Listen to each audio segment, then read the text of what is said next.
Come on now. Here we go. Good morning, Page County. Good morning. Good morning. Good morning. Hey. Good morning, guys. Welcome. Welcome to Valleys Rise Above show this morning. It is good to be here. Snow outside this morning. Did everybody get snow? I hope so, right?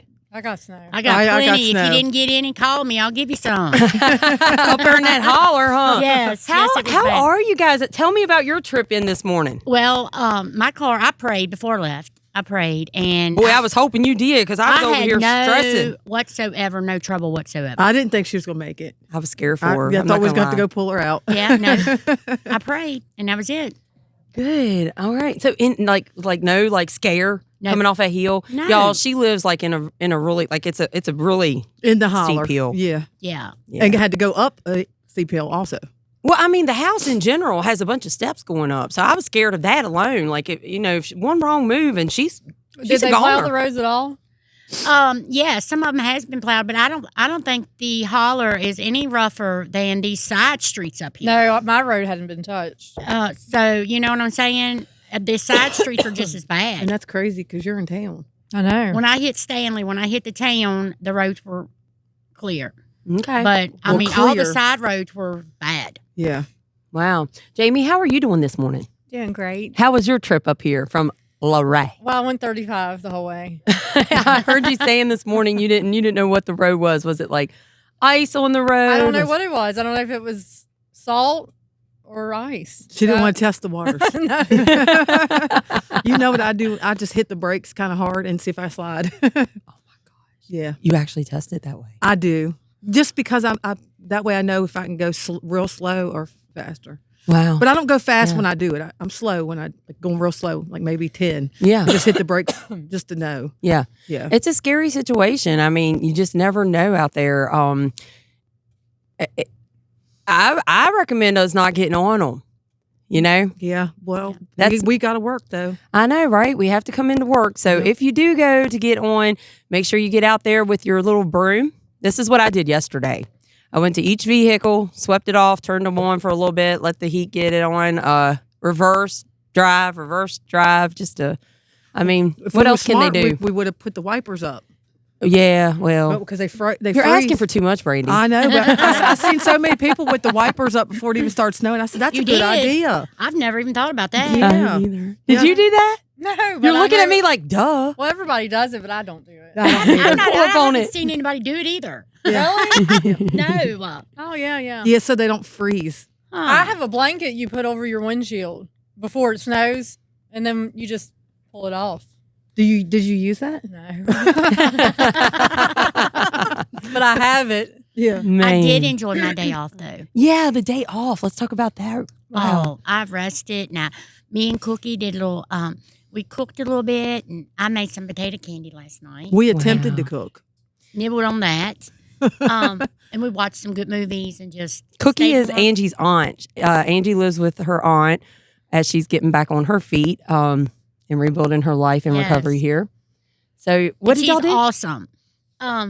She made, we had beans and ham. Mm. Oh, it was so good. Where And was ours at, Angie? She made cake bread and it was awesome. Thanks for thinking about us. Oh, anytime. I'm sure. sorry. Jamie, tell us about your kitchen experience on your day off. My kitchen experience? Well, I mean, experiment. I Experience. didn't experiment. Pull up on the mic a little bit. Come on up. mhm. Mic drop. I don't know. I made a big breakfast yesterday. I made spaghetti the day before. That was good. How was yours? Okay, let's just go there. Trial and then. error. Trial and error. So, guys, I have come to the conclusion in my life that I can't cook. I can't either. I can't either. And I openly admit that. Me too. I I don't like to cook anyway. We so. are the only females living in the home at this time. And we learned yesterday that we can't cook. Yep. We tried. We put the plate in front of Jean. Jean, He said, "What the is this?" I don't know which button it is. Whichever button it is over here. That's about us cooking that button. He cussed and he said, no, I can't eat it. Yeah. He gave it to the dog. But anyway. He was honest, though. Yeah, And he was honest. So brutally. it's okay. He I always mean, is. Yeah. yeah. I mean, there's always a bowl of cereal and, oatmeal and waffles. We're good at that. And I'm really good with the crock pot stuff, chicken dip and vegetable soup and Chili beans. You're good at chili almost beans. came on out with that. Me too. There's a lot of things going on in my head right now. Okay, moving forward. Clearly. We know what's on your mind. Real and raw this morning. That is exactly what Oh, gosh.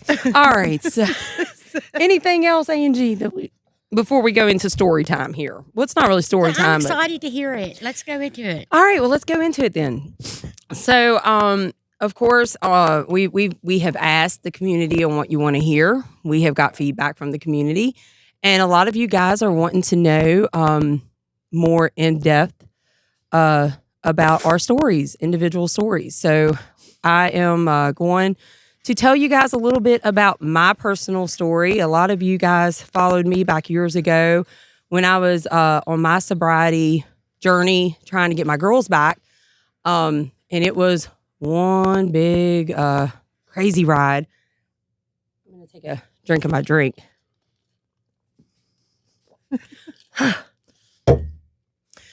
So, 1985, follow me if you're listening on the radio or listening while you're working out. 1985, I was born. Beautiful girl, I'm sure. North Carolina, gorgeous state. And anyway, they couldn't hold me down there too long. They had to bring me back up to Dovell Holla. That's where my family's from on my mom's side. And that's where I was raised up at. Dovell Holla, pretty close, tight family up there. We were raised up in a good home. It's me and a younger brother and my mom and my dad. And, it was pretty regular. I mean, we went to church every Sunday. The only unregular thing I would say, or the thing that isn't like really normal, was like my family. They would drink a lot.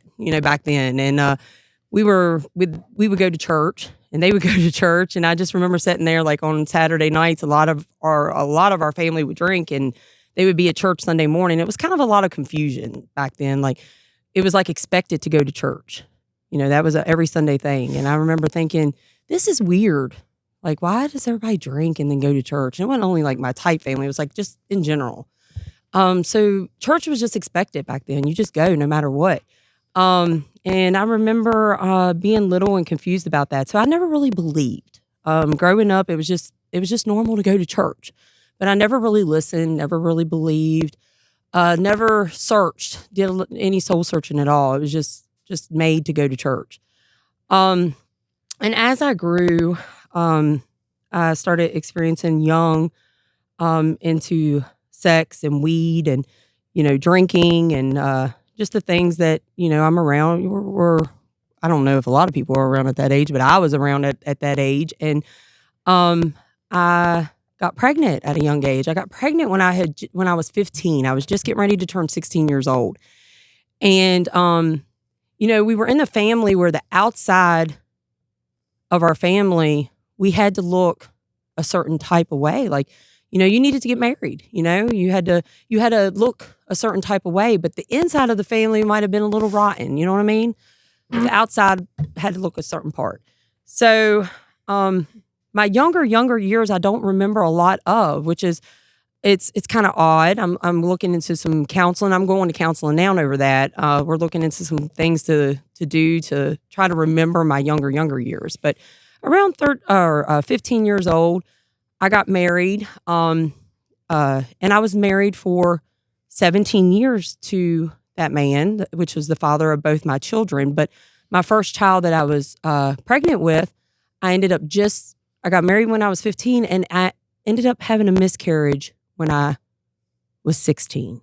So the day of my wedding, I had my miscarriage that night. It was very strange. And I remember being very embarrassed to have to go back to school not being pregnant anymore. But that's the way it was, and I was married. And I was like, man, this is embarrassing, but whatever, that's you got to stay married now because that's what is expected. On the outside, that's what they expect. So that's what I did. So we did what the American way is expected to do. You are expected to stay married. You're expected to get that white picket fence home, work, keep your family together. The perfect family. You show up to church every Sunday. Even if you get drunk on Saturday night, you still show up. Like, that's the way you do in America, in our way, in our family. That's the way you do. All right. And then years went by. It was like a blink of an eye. 17 years went by. And me and my husband at that time, we had 2 children. We had 3 homes. We had brand new vehicles. We went on wonderful vacations together. We had it all. But I felt empty inside every single day. I woke up. Let's take it back 5-10 years before the 17 years. Like, let's take it back to where we were married 11 years. And I was drinking bottles of wine every night. I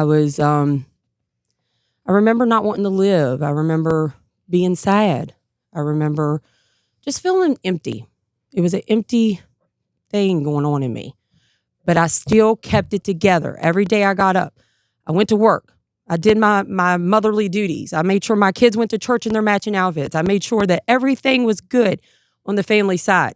Girls signed up for their basketball team.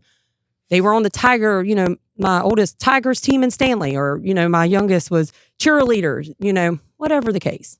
I made sure they did it with a smile on their face. But deep down in me, I was empty, like very empty. And I knew he was too, but we kept it together. After all those years, we wasn't happy, and we both knew it. Affairs happen, things happen, and I didn't want to be like the other people in my family who kept it together and really wasn't happy. I didn't want to be that. I didn't want to be 70 and 80 years old and have something that wasn't real anymore, and my life be over. So we both decided we didn't want to be together anymore. We wanted a divorce. I was devastated because it wasn't, in my memory, it wasn't something I initiated. It wasn't something I originally wanted. I wanted to try to keep it together because it was hard to let go. Sometimes we get in a part in our life where you just don't want to let go of something. So I wanted to do family counseling, which we did. I wanted to try to keep it together as much as I could, but I knew deep down I needed to let it go too. So that's what we did. I had to let it go. I knew I had to let it go in order to really, truly move on with my life. And that's what we did. He was sad. I was sad. He wanted to work it back out. At that point, I didn't. It was back and forth. It was kind of, it was a mess. It was a dirty mess, a sick mess. 3 months after us, getting the divorce and everything, or being apart and everything, I ended up meeting a man named Sean, who had just, mind you, I was in my divorce, or 17 years of being with this marriage. I met Sean, who had just got out of prison after 17 years. So when I met him, we both connected in a way like I never had before. And this was like a connection I never had before with someone. And it was scary. So we dated for about 2 months. No drugs, no alcohol. Well, some alcohol, but no drugs. And after 2 months, we ended up using methamphetamines together for the first time. We ended up going for about a solid week of using, and I've never done hard drugs before in my life. So I did not realize what I had got myself into with this man. Did not realize at all. When I tell you guys I didn't understand, I truly did not understand how important food, sleep, water is to a human. Like, it's very, very important. And when you go without these things, like, you start seeing things, you start hearing voices, you start, like, it's a really bad, scary situation that your body goes through. And you start becoming somebody that you are absolutely not, and I was experiencing these things with this man. And one night when through this process, I owned a very successful cleaning business. At that time, this cleaning business was called Just Awesome Cleaning Services. And we had a lot of when I say we, I had a business partner, and me and her had a lot of contracts here in the area. We had a lot of people working for us. I was set up for success, after my divorce. Like, we owned a lot. Me and my ex-husband, we had settled out with all of our properties we owned. I had a lot of money. I had a good future set up for me and my daughters. But this drug took me from the first time I used. And I didn't realize how strong it was. I really, truly didn't. So when I used, and it took me so fast. In a week of us using, I would say a week or maybe two, I don't know. I do know this. I'll never forget the date. March 7th of 2017, I went to go to work, and Sean wouldn't give me back my phone. And I asked him over and over again, I need my phone because I got to go to work. I have to go clean. We had our local banks, a contract with our local banks. I said, I got to go to work. I got to go clean these banks. You're not getting your phone. I'm not giving you your phone. You're cheating on me. You're a prostitute. You're this, you're that. I said, I need my phone. He wouldn't give it. My phone may be ringing.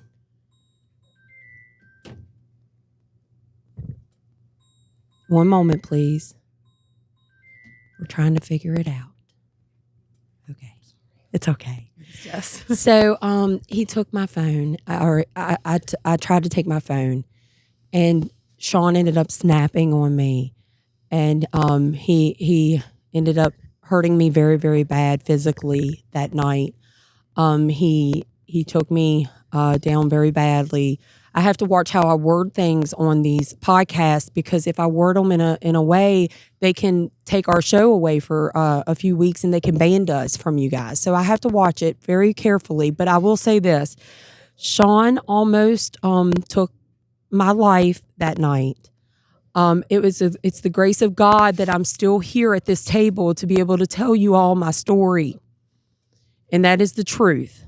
Okay, it is very, very true that I'm telling you all this. It's the grace of God. So with that being said, Sean ended up running from the law for, I think it was 3 or 4 days. He was very, he was under the influence of alcohol and drugs. He went crazy on these things. He had already been so many years in prison, and I am not taking up for his actions at all. He did what he did, and he's behind bars, and I still talk to him to this day, and he would tell you if he could call right now and tell you, he did what he did. He does not deny it at all. The drugs, the alcohol, he has issues from being in prison for so many years, from when he was 14 years old. Like, he definitely owns what he's done. He's paying for it daily. That's why when on my post on Facebook, I let you guys know, substances, any mind-altering substances, it is not worth the consequences of what we go through in that moment in time. It takes our life away. It's not worth it. It feels good right now as we're out here partying and living it up. Whatever we're doing out here, having sex. You're out here having sex while you're on methamphetamines. It feels good. You don't think about AIDS. You don't think about everything in behind that could be happening in that very moment as you're having fun. And the people you're hurting while you're doing it. Exactly. Neglecting, not Yes. talking to, hiding from. Yes. Yeah. So after that time, Sean ended up getting arrested. He ended up getting, not only with my charge, because I didn't press charges on him, Commonwealth picked it up. I went to the hospital that night. They ended up picking me up out of the bathroom, out of my bathtub, and put me in the hospital. My children seen me hurt. That traumatized my girls. It traumatized everybody that seen that night. And they ended up picking Sean up, and he ended up getting 17 years of his back time back in prison, plus another additional 4 years of whatever, I don't even know. So it's a total of 22 years, 17, 21, I guess, years of prison time for everything from that little bit of time of getting high with me. Of course, I have to live with that every day as well. You know, yes, I lived through it. I got by with it. However, I was involved in that time of me and him both deciding to use together. His life is now in prison. You know, will he ever get out? Will he live to see his day of 2037? Will he be able to get out before then? That's a God thing if he does. I don't know. I love him. I support him out here. It is a thing that I choose to do. People say I'm crazy. People say you're nuts for forgiving him. You're this, you're that. I've been called everything under the sun for even talking to him. I choose love and forgiveness because I'm a child of God, and that's what I choose in my life. I choose to forgive everyone. Anyone that hurts me, I choose forgiveness. That's what I choose. Because God has forgiven me. And he has forgiven everything I've done in my past. And he's brought me here to this day to be able to help others. And that's what I choose now. Now, after everything, coming off the dope, it was not easy for me. I went years of using after Sean went to prison. I lost my children. I lost my business. I lost my home. My family split up. My parents and everyone around me did not want anything to do with me for the longest time. They didn't know what to do for me. I was self-destruction mode. I was in a self-destruction mode that no one could help me through in this world. Like no one. It didn't matter who you was. You could have been, who's a Eminem. It didn't matter who you was. Kid Rock, the biggest celebrity, I don't care who you was. You was not going to help me get out of who I was at that time in my life because I was ready to take me out of here. I didn't care. I just was ready to die. And I was doing anything and taking everything I could in my sight to do what my mission was. It was when I overdosed over and over again so many times, and when they took my children away from me and wouldn't let me see them, was when I hit a rock bottom that I could not describe the pain and the suffering I went through, that I needed to get my kids back, and I didn't know what to do. I could not stop using for nothing. I did everything I could to stop using. I shaved my hair off. I went to a barber and I said, shave all of my hair off, because every time I go to use, I'm going to shave my hair off. And then I know, in my mind, I know that I will have to go another 6 months from this day that I won't be able to I can't give a hair follicle test for 6 months until I can get my kids back. And then in my mind, that was my thinking. I got to go 6 months without, I got to give a hair follicle test, 6 months. I'll shave my hair off. I go get high, I'll have to shave my hair off again. And from that date, 6 months after, you know what I'm saying? Like that was my thinking at that time. And so using wasn't an option. It was the shaving the head. That's how bad it was. That's how bad it was. Yeah. I needed to I could not be beautiful. I thought, you don't deserve to be beautiful. You don't deserve to curl your hair and straighten your hair. You don't have your kids. You don't deserve this. So, and that's what I did. Now, I still went and bought wigs and put the wigs on, and it was so hard to quit, y'all. I moved from Page County time and time again. I went from Maryland to Norfolk to Petersburg. I moved and moved and moved. I was like, man, I just don't know what to do. Everywhere I go, there I am, still suffering, coming back up to Page County, getting the dope and going back to where I was. No matter where I went, it was like I just had to have it. Mm-hmm. But once I surrendered my life to the Lord fully, and I gave my life fully to a Billy Graham show. It was a Billy Graham, and I shared it on my personal Facebook page. It was a Billy Graham show, and I was in Norfolk, and I was living there, and I was watching it. When I gave my life fully over to him, fully, and I said, God, I need your help. If you are truly there and you are really, really, really there, because I know I went my whole life listening, growing up to it. I've never really believed. I need you now. It's like the miracles slowly started to happen. I joined the gym. I started really trying hard. Now, it didn't come all at once. I'd go 6 months and then I'd relapse. I'd go 7 months and then I'd relapse.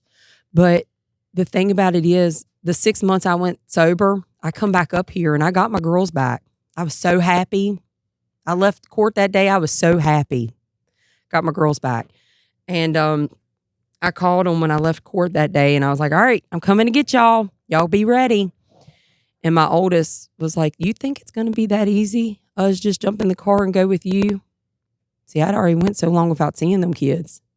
It wasn't that easy. And I couldn't, in my mind, I couldn't think why. You know what I mean? Like, why? Now we're able to talk about it. My girls are old enough now that we can talk about it. Then I just didn't understand. So the same day I got my girls back, instead of fighting for myself, I went and relapsed. You know, you got to get to a point in your life where you can't fight for your kids. You can't fight for everybody around. You got to fight for you. You got to love you enough. Join the gym and find you. Love you. Look in that mirror and say, you know what? I love me. Your body and all. Everything about you. Love you. Enough to where if that is on the table, you can say, no, I don't want it anymore. Because I love me enough. I didn't get them back. Or I got them back, but they wouldn't see me for the longest time. And that was something I had to accept. I started working the program for myself. And I started talking before I started working for myself, Sean kept on calling me and saying, you know, go to my Uncle Gene's house. Go to my Uncle Gene. He'll treat you right. He'll treat you good. Go up there. And so I came to his Uncle Gene's house. And his Uncle Gene, he gave me a room here in Stanley. And when I first got here, things wasn't 100%. You know, I thought, well, I could use him and just use him up and live here and get by with things, and things would be fine. I'll be near my girls anyway. And it wasn't like that. Gene was when I first moved here, he was very, very strict on me. Kind of military style in a way. I mean, he made me get up every morning at 4 a.m., had me breakfast on the table, go to work. I came the same day I came up here to live. I went to the chicken plant in Newmarket for a job. And I'd be daggone if they didn't hire me the same day over there. And they did not because I thought, well, if they hire me, they're not going to, I can't work anyway because I'll never pass the drug test. You know, win-win. I'm never going to pass it. So I go in there like all innocent with Gene, like, all right, I'll go work, you know, darn, they're not going to, you know. And I go in there and and he's like, yeah, we're going to go ahead and hire you today. I'm like, okay. And I go over to the computer, and because he sits in front of a computer, he's like, you're going to sit in front of the computer today. Okay. Are y'all gonna do the drug test today then? Oh no, not today. Oh, they'll probably do it tomorrow. Probably gonna pass it tomorrow. But when tomorrow came, I had already been praying anyway. You know what I mean? I'm already got this connection with God. I'm already thinking, if they don't drug test me tomorrow, this is meant to happen. Like, I'm not even gonna force it. Like, I'm just gonna work my way through this. Yeah. They never drug tested me over there. They just made me go straight to work. I hated it. It sucked. You know what I mean? My hands hurt, man. I was cutting like this all day long. I was crying sometimes like, man, this is horrible. But I did it. And I went every single day, every day. And my girls slowly started coming back around me. I got on my refrigerator a note that they left me on my car one day when I came outside, and it said something like, Mom, we are so proud of you. We love you. And that was from my girls. And that mattered. Like, that meant everything to me to see that. Like, they started coming around. They started seeing me, they started wanting me. You know what I mean? And that's what started keeping me sober. Now, granted, I was here for a while and I relapsed, but I still got that push from Gene. And Gene was my everything there for a while. I turned to him. He was like my Hugh. He was my everything. But it's not like that anymore. Now I look at him like he's like my angel. Yep. He's my angel. Like he has been put in my life to help me in so many ways. And I'm here to return that back to him and help him. I straighten him up when he goes to cuss because he cusses and carries on, trust and believe. And I'm here. It's like God's put all of us in his life to straighten him up. You know what I mean? Now. Mm-hmm. And that's what we do. We work together as a team. Like, hey, no, don't be acting that way. Don't, straighten up, because, we all got our days numbered. It wouldn't be the same without him, though. Absolutely not. Yeah. He makes it, don't he? He does. Yeah. He's He something does. else. He's my hero. Yeah, One day mine we're too. going to put him on here. One day we're going to put him on here. He's something else. If we could just bleep out the curse words, it would be even better because he'd be very, very interesting to watch. And what he has to say. Yes. We have to we'd have to find that button for sure. Alex had to be here that day for sure. Yeah. Because they would hear a lot of beeping. He's a bad little cusser. We're trying to get him out of it, live right, but He tells it like it is, though. No sugarcoating. he's definitely. And I not. love that. I love it. So he's been a blessing to you. Oh yeah, Gene's been. He really has, and it's been a lot of people. It's been some people who don't want me here. They didn't. Some people didn't want me to move back to Page County. It's been 4 years since I've moved back, and I've had some people who really came at me hard. Didn't want me back. Sorry about their luck. But I've showed and proved. You Yeah. got to show and prove in life. Mhm. You got to. And you can't worry about what other people want or think. You got to Because do it. that right there, they'll try to put hurdles in your way. You just leap You them got to and keep do going. what you want to do. You got to do what you need to do to make yourself happy in life. But you Yep. also got to do it with respect and dignity. Right. Respect to the others. You know what I mean? I'll never put anybody else down for your opinion. Yep. However, I'm doing it out of love, and I respect you for your opinion on me, but I have shown and proved now. Yeah. You know what I mean? Right. Oh, I do know what you mean. But at one time, if somebody would have told me I would have been here today and been sober and telling you how great Jesus is, I would have called him a liar. Yeah. Because it's something, but when I tell you that God has changed me, he has changed me. Who's that? Hang it up. Probably the Strength and Peers people. That'd be my luck. We'll call him back. Yes. Yes, God is good. I mean, he has definitely had a plan in all of this. And I mean, we can't make this stuff up. No. I think when you know too. Like when you know that you're done living that life, You're know done- it. You know it. You know It's what I just mean? Like something you get know in it. you're getting your Yeah. gut. You just know you've had enough of it. I mean, we are human too, though. And I mean, like when I was here for so long and I relapsed, like I hated myself for it. But you got to understand, you got to pick yourself up. If you Yeah. live through that relapse, you have reason and purpose still. Yeah. You can't get yourself down. You got to pick yourself up and keep going because how easy it is to just go back and stay there. Yeah. Yes. Yeah. Got to pick yourself up and keep fighting. I think when you're tired of that life, you're tired of that life though. And Yes. you know it. And nobody can help you until you want to help yourself. exactly. Yeah, I that's was the tired truth. of it for a long time. Me too. Yeah. It was just all I knew, and change was something I wasn't good at. You know what I mean? Now I don't think anybody embrace likes it. change. Yeah. Too much. But I know one thing, like if you're out there and just say you're doing really good and you have an accident and you just use, don't take that as like you relapsed and your life's over. Dust yourself off, get back up. We serve a mighty God and he'll put you back on the right road. Everybody makes mistakes. Amen, sister. Nobody's perfect. But I mean, one thing about it is we have Jesus, we serve a mighty God that he loves the new beginnings. He's always wanting new beginnings for you. Yeah. And so just start over. A good I friend mean, of mine once told me when I relapsed years ago, I'd been clean for years and it was pain pills. And I told him I messed up, I relapsed. And he said, well, you're okay. He said, when you do it and you realize you're doing wrong, then you're okay. But when you do it and don't even realize you're doing wrong anymore, then you got a problem. That's scary. That's a scary place to and be. It's crazy because those words stuck with me for some reason. And I thought about it. I'm like, oh my God, that's right. Because when you first relapse, you're like, oh my God, this was so wrong. But when you start relapse where you're getting high every day again, you don't even realize you're doing wrong no more. It's just what you do. Yeah. Yeah. And like those words echo in my head a lot. And that's been 10 years ago. And it's just so hard to stop. It's like Jamie just said. It's like when you're using and you just it's hard to stop. Like it's a hard, but there are resources now. I got to say there's more resources now than what it was 6-7 years ago. Well, we have more here in Page now County than it was 2 years ago. Yeah. You know what I mean? We do have more. So, reach out. We have our Valleys Rise Above messenger page open. You guys reach out. We have Northwestern that is open.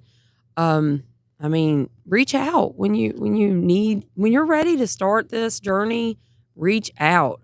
For me personally, I felt like I had to run away from here for a while.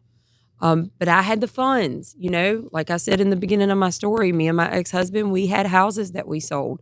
I had funding there. I did go through a lot of it with drugs, but I did have a little bit left over to where I could, or a little bit left from a house across from the bank out here that I had flipped. But even so, I had a little bit of funding to where I was able to run from here for a little bit. Reach out. A lot of people don't have nobody too. Exactly. And that's a lot of the problem. No support system. And you can't do it without a support system. Yeah, Jean just giving me a home, because after all that money went away and I didn't have a place to go and was kind of couch hopping there for a while, Jean just giving me a place to come, a room, that helped out a lot. Mm-hmm. Now that we're talking about that, let me just say, we have the women's house here, but we also have a specific man. His family reached out to us. He's getting ready to get out of Page County Jail here in a few weeks. And whose phone is that? That's mine. Is that? Go ahead. That's Strength and Peter. Okay, well just pause for a minute. And then me. Okay, so we're gonna hit you guys back up, Strength and Peers. We're almost done with our podcast.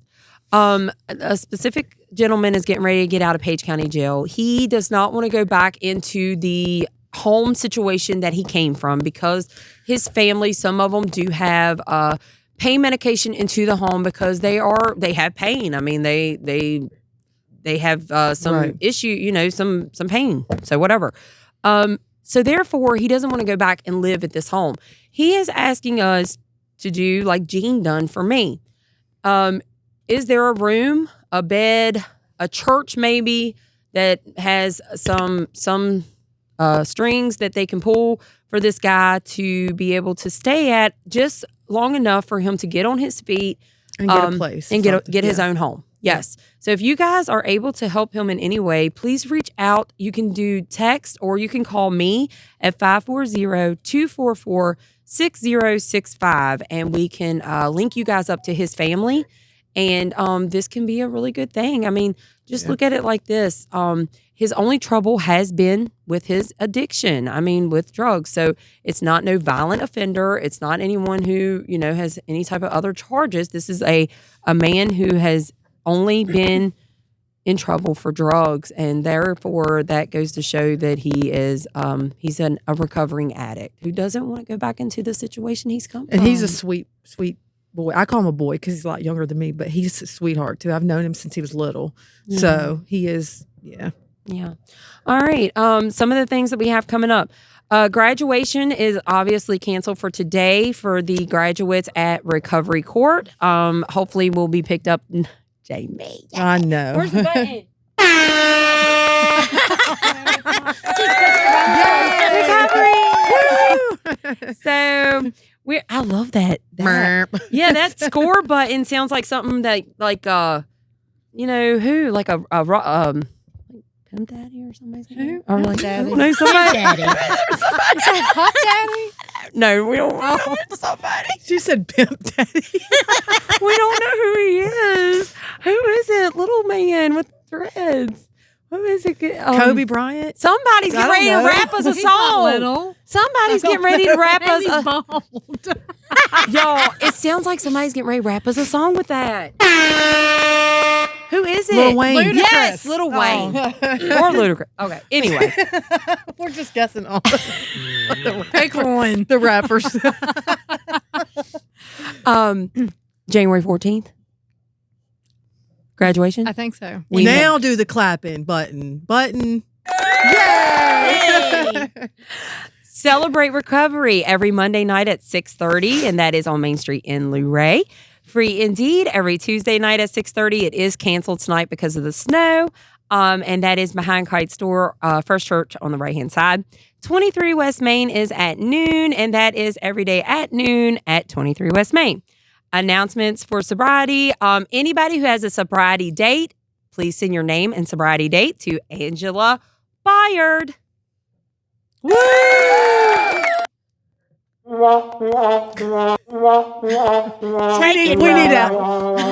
need Alex back bad. Bad. Alex, we need you bad. Yes. Anything else for today, guys? I just want to say this before we leave here, and I got to take this moment to say this, that I know some people don't have parents out there. My parents are passed away. Mine too. But I serve Jesus, and the Bible says he will be a father to the fatherless. And I don't care where you're at any moment, all you need is that name. Yes. And God will, if you don't have anywhere to go, things to do, Jesus will work something out for you. I have no doubt in my mind that Jesus brought you here. Yes. And so just call on Jesus because he loves you and he wants to help you. Amen. All right, guys. Thank you all for tuning in today. I hope everyone has a great day and be careful out there on those roads. Have a great week. Bye, guys. Bye.